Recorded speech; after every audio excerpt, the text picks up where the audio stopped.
Voy! Oh my god. Nimaga bu telefon O'zbekistonda rasmiy sotilmaydi? Xotiramanglar do'stlar, bu korobkada hech qanaqa smartfon yo'q, sababi bu smartfonni men 3 oydan beri ishlatib kelayotgan edim do'stlar. Aniqroq oilaviy ishlatib desam ham bo'laveradi. Va bu smartfonni o'zi nimaga O'zbekistonda rasmiy sotilmaydi? Bu smartfon o'zi asli olsa bo'ladimi yoki Xitoy smartfonlarida qanaqadir kamchiliklar bormi? Shu haqida hammasini batafsil gaplashib olamiz do'stlar. O'zi Honor Win hamma joyda wow effekt beryapti. Misol uchun 10.000 mAh degan bunda eng oxirgi protsessor joylashgan, kameralari juda ham zo'r. Siz hamma joyda wow bo'lib yotibdi do'stlar. Endi rostdan ham bu smartfonni ishlatsa, qaqda wow effekt beradimi bizga? Rostdan ham biz hozir shu haqida gaplashib, o'zim fikrimni aytib o'taman do'stlar. O'zi komplektida nimalar chiqadi, hozir qisqacha tanishib o'tib ketamiz. Okey, skripka bizani kutib oldi, ochgan soatimiz. O'zini chexoli ham chiqadi do'stlar. Lekin uni sifatichi oh my god, afsuski 2 oyda zagrab ketadigan chexol, lekin do'stlar Honor Win uchun chexol topish ozgina muammo. Endi topsa bo'ladi, faqatgina Xitoydan zakaz qilishinglar kerak bo'ladi do'stlar. Davom ettiramiz. Bu yerdan o'zining smartfon talon qog'ozchalari, telefon bu yerdan chiqaradi va uni tagidan esa 100 wattli blok pitaniya va o'zining original kabel ham chiqadi do'stlar. Xo'p, smartfonni birinchi marta qo'limga olganimda qalinligini sezganman, 8.3 mm va bu qalinligi ancha og'ir bo'lsa kerak bu smartfon deb o'ylaganimda, yo'q do'stlar, ayrim smartfonlarga qaraganda ancha yengil, ya'ni 229 gram do'stlar. Shu qalinligi gap bo'lishi mumkin emas. Endi baribir 10.000 mAh nimadirga sig'dirish kerak, o'shaning uchun ham qalin ishlab chiqarilgan. Xo'p, endi bu smartfonni dizayniga keladigan bo'lsak, orqa korpusi ham shisha emas, ham plastik emas, ya'ni kompozitoladan qilingan va kamera bo'limiga keladigan bo'lsak, 3 ta kamerasi mavjud. Mana o'zingizlar ko'rishingiz mumkin. 4-inchisi bu cooler do'stlar va pastki qismda ham cooler mavjud. Endi bu qanchalik yordam beradi, to'g'risini aytadigan bo'lsam, yoki bu oddiygina marketingmi? Buni hozir hammasini tekshirib ko'ramiz va kamera bo'limida burchagida ko'rishimiz mumkinki, Win yozuvi bor. Xo'p, chekka qismlari esa alyumindan qilingan do'stlar va knopkalarini ko'rishimiz mumkin. Hammasi o'ng tarafda joylashgan va knopkalarimiz afsuski ovozi baland chiqaradi.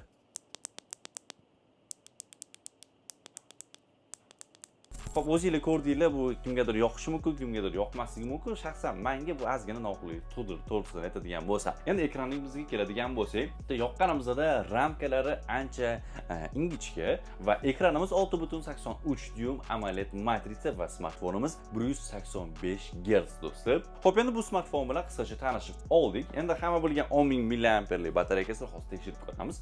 Ya'ni 100% ga to'ldirib, ekran o'chirmasdan o'yin o'ynab ko'ramiz va 10.000 mAh necha soat ketar ekan? Soat 12 dan 40 daqiqa o'tdi va telefonimiz 100% do'stlar. Endi 1 soat biz har xil o'yin o'ynasak, telefonimizda necha zaryadga ketar ekan? Hozir tekshirib ko'ramiz. Xo'p, telefonimiz 35 daqiqa bo'ldi o'yin o'ynayotganimizga va 3% ketdi 35% ichida. O'yin o'ynashni davom ettiramiz. 1 soat o'yin o'ynadik. Soat 1 dan 40 daqiqa o'tdi va 1 soat ichida 7% ketdi, ya'ni 93% qoldi do'stlar. Soat 2 bo'ldi va telefonimiz yana 100%. Endi biz 1 soat to'xtamasdan ekran o'chirmagan holda YouTube va Instagramda videolar ko'rib vaqt o'tkazib ko'ramiz. 1 soat video ko'rsak necha foiz ketar ekan? Hozir tekshirib ko'ramiz. Ekran o'chmasdan 1 soat 16 daqiqa ishlab berdi va telefonimizda 4% ketdi do'stlar, ya'ni 96% qoldi. O'zi asli Honor Win smartfonimiz jahon bozori uchun hali ishlab chiqarilmadi, faqatgina Xitoy uchun ishlab chiqarilgan, lekin ushbu smartfonimizda rus tili bor, o'zbek tili bor, Google servisi hammasini qo'llab-quvvatlaydi. No to'g'ri, smartfonni birinchi marta qo'lingizga olganda Play Market bo'lmasligi mumkin, lekin o'sha Googledan yuklab olsanglar bo'ladi do'stlar. Lekin bu smartfonda afsuski eSIM qo'llab-quvvatlamaydi. Qachonki faqatgina global versiyasi ishlab chiqarilgandan keyin o'shandagina eSIM qo'llab-quvvatlaydi do'stlar. Hozircha bunda eSIM afsuski yo'q. Honor Win smartfonimizda qo'shimchasiga AI knopkasi ham mavjud, boya aytib o'tib ketganimdek. Xo'p, AI knopka orqali nimalar qilishimiz ham mumkin? AI knopkada o'zi 3 ta bo'lim bor. Ya'ni bitta bosganimizda boshqa narsaga kirishimiz mumkin, 2 marta bosganimizda umuman boshqa narsaga kirishimiz mumkin, bosib turganimizda hattoki fonarni ham yoqishimiz mumkin do'stlar. Mana o'zingizlar ko'rishingiz mumkin. Endi bu AI knopkani o'zingizlar qulay qilib nastroyga qilishingiz mumkin. Ya'ni men bitta bosganimda o'yinlar bo'limiga kiraman, 2 marta bosganimda kameraga kiraman, bosib turganimda esa shunaqa spichkasini ham yoqaman do'stlar. Endi AI knopkamizda shunaqa qulayliklari bor. Endi o'zingizlarga qulay qilib ishlashingiz mumkin. Honor Win smartfonimizning protsessori 3 nanometrli Qualcomm Snapdragon 8 Elite Gen 5 protsessori joylashgan do'stlar. Xo'p, endi bu protsessorimiz nimalarga qodirligini, Honor Win smartfonimizda og'ir o'yinlarda qanaqa ahvolga tushishini hozir hammasini tekshirib ko'ramiz va bu kichkinagina kullerchasi nimalarga qodirligini ham bilib olamiz do'stlar. O'z foydasi bormi yo'qmi? Hozir tekshirib ko'ramiz. Honor Win'ni birinchi Asphalt 9 o'yinida tekshirib ko'ramiz va maksimalniy grafikaga qo'yib qo'yganman do'stlar. 120 FPS va maksimalniy grafika. Xo'p. Endi grafikasiga baho beradigan bo'lsak do'stlar, mashina yaltirishlari hozircha hammasi yaxshi va bizning konkurent mashinalarimizga ham yaxshi chizilgan. Xo'p, suvlar sachrashi qanaqa? Ideal tarzda yetkazib berdi, yaxshi. Endi avariya holatlarini hozir bir uyushtirib ko'rishga harakat qilib ko'ramiz va avariya holatlarida ham o'zini yaxshi ko'rsatar ekan, hozir ko'ramiz do'stlar.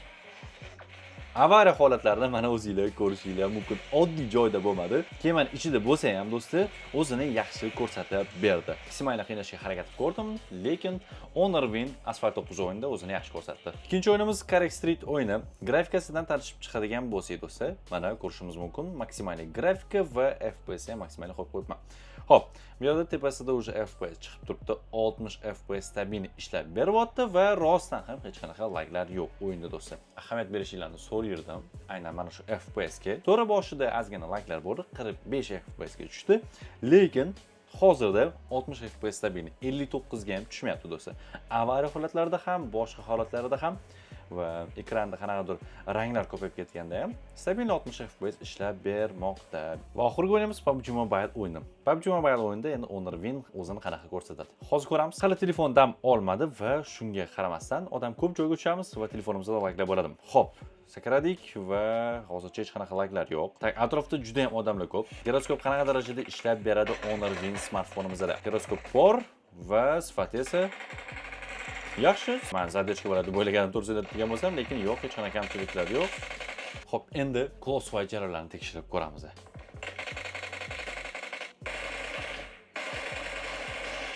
Smartfonimiz stereodinamik bo'lganligi uchun ham chaklarni aniq va tiniq chiqarib berar ekan va qo'shimchasiga maza qilib o'ynayotgansizlar.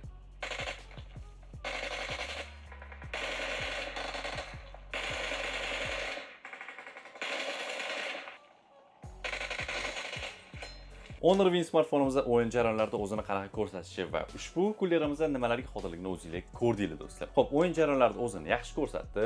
Misol uchun Correct Street o'yinida stabil 60 FPS maksimalniy grafikada hatto do'stlar va PUBG Mobile'da ham hech qanday kamchiliklar bo'lmadi do'stlar. Xo'p, endi kullerga keladigan bo'lsak do'stlar, kulleri endi pastki qismda havo chiqarar ekan do'stlar va o'ynayotganimda faqatgina barmog'imga tegib turdi va faqatgina barmog'im emas, jonimga tegdi desa ham bo'laveradi. Sababi endi barmog'im katta bo'lganligi uchun ham bu ozgina noqulaylik tug'dirdi do'stlar.